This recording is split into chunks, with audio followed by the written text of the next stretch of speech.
I'm George Lubrin, I'm the Mayor's Beadle, and I've been the Mayor's Beadle now for 21 years. The proclamation of Barnstaple Fair now has been going on for at least 800 to 1,000 years, and it's been near enough exactly the same as it was they days.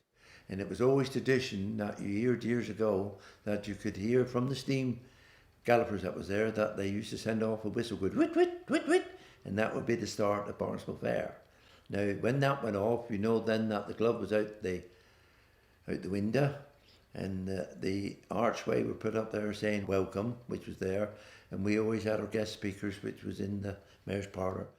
I'm usually in here round about Barnstaple Fair morning, round about 6:30 in the morning, and then it's all the silver which is in here, that all comes, it only comes out once a year.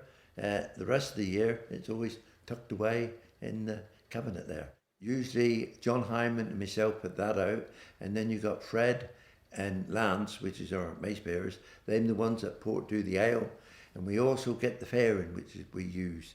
Put that on the plates in there, which dirties we put on top, and that's then put in on the table, and then when after they've made the speech and says Barnstaple Fair, the fairing is passed around to each and every one of them in the hall there.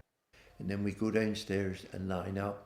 And again, once we're downstairs, outside, it's then again, when everybody's ready and I've got everybody in order, and then soon as them all in order, and we look around and the town clerk nods to me, and then again I say, oh yay, oh yay, oh yay, all persons are commanded to keep silence while the Mayor's proclamation is being read.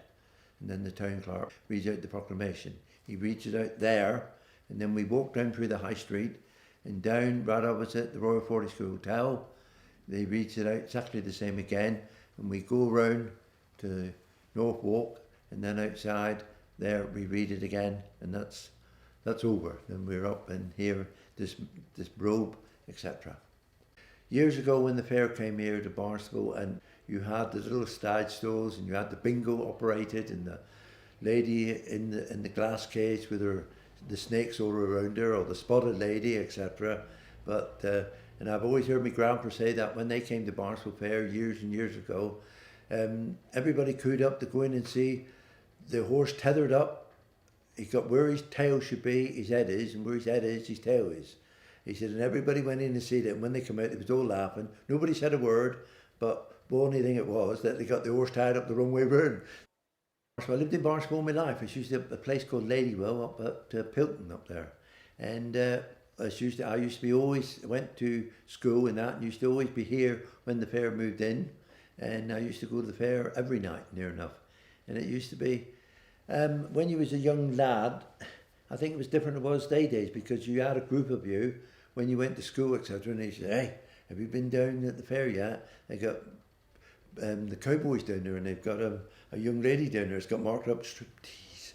That's it. But I can always remember going to Barnstaple Fair when they was in the Civic Centre down that end, and all the cheapjacks down there. There used to be always a character down there with his little brown case, and he used to put a £5 note in and a packet of razor blades and everything, and he was sealed down. He said, there, I'll let you have that one for £1. And I can guarantee that all those that bought him for £1, only thing that was inside the paper and beside the envelope was might have been a one razor blade or something. That was the £5 note had disappeared. I've got some mayors that looks up to me and said, George, no, I don't even go on the children's rides. And you got another mayor which come along, and he thrives on it, and he loves to go up and swinging around and upside down. And I said, right, chain off please. The chain goes back in the box, and that's it, because I don't fancy going up the River Toll, going in there trying to find the chain back again. And when Barnstaple Fair comes around in September, I'm always thinking, Barnstaple Fair is with us. To me, that's a part of Barnstaple's heritage.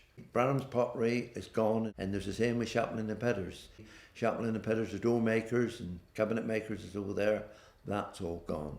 We've got Clark's Shoe Factory, was here in Barnstaple, gone. Selkirk's here and gone.